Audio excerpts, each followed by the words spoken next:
Hello everyone. In today's video, I'll be going over Skirk in Genshin Impact. I'll explain how her core mechanics work, what stats you should prioritize to get the best performance out of her, and the strongest teams you can build around her.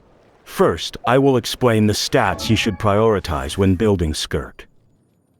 Try to keep her crit rate between 70% and 80%, and her crit damage around 180% to 210%.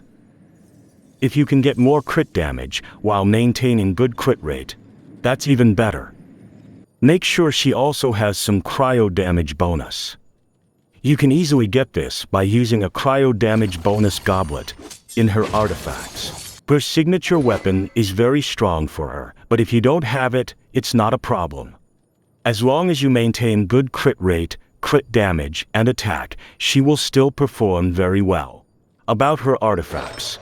The flower will always give HP, and the plume will always give attack. For the sands, use an attack percent main stat. For the goblet, use a cryo damage bonus. For the circlet, choose either crit rate or crit damage depending on what your build needs. For substats, try to get as much crit rate, crit damage, and attack as possible on each piece. Getting perfect artifact pieces will take time, so be patient while farming.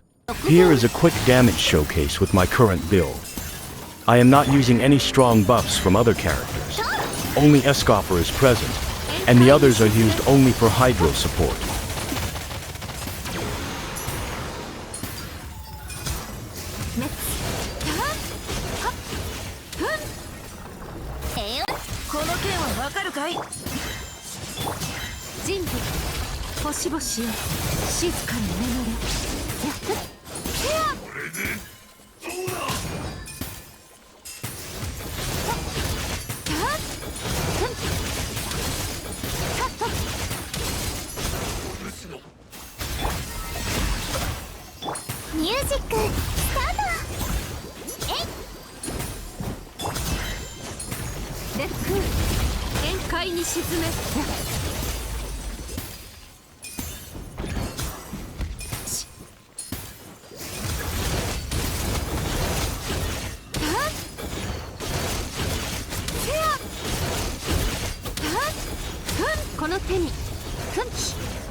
If you are not familiar with Skirk's playstyle, I will explain it here.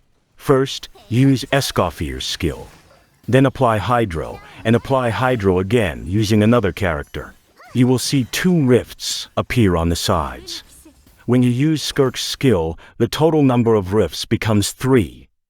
You can also see the number of rifts on the left side through the dot indicator. So what do these rifts do? In simple terms, they increase Skirk's energy during her burst. The more energy she has, the longer her burst duration will be. When there are 3 rifts on the field, Skirk can absorb them in 2 ways while she is in her elemental skill mode. The first method is using a charged attack. When Skirk absorbs rifts with a charged attack, she gains extra energy for her burst, and her skill duration becomes longer.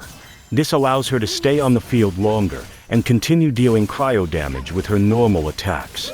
The second method is using her elemental burst while she is still in her elemental skill mode. When the burst absorbs those rifts, it greatly increases the damage of her normal attacks.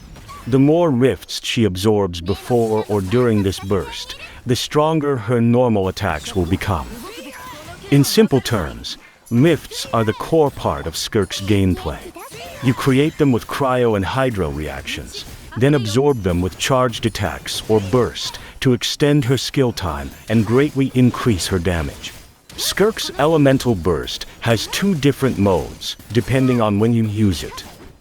The first mode happens when you use her burst normally, without being in her elemental skill state. In this case, the burst deals a powerful cryo attack and absorbs nearby rifts to deal additional damage. The second mode happens when you use her burst while she is already in her elemental skill mode. In this state, instead of just dealing a single burst of damage, the burst absorbs the rifts on the field and greatly increases the damage of her normal attacks. The more rifts absorbed, the stronger her normal attacks become during this period. In simple terms, you can use the burst either for quick cryo damage or to massively boost her normal attack damage while she is in her skill mode.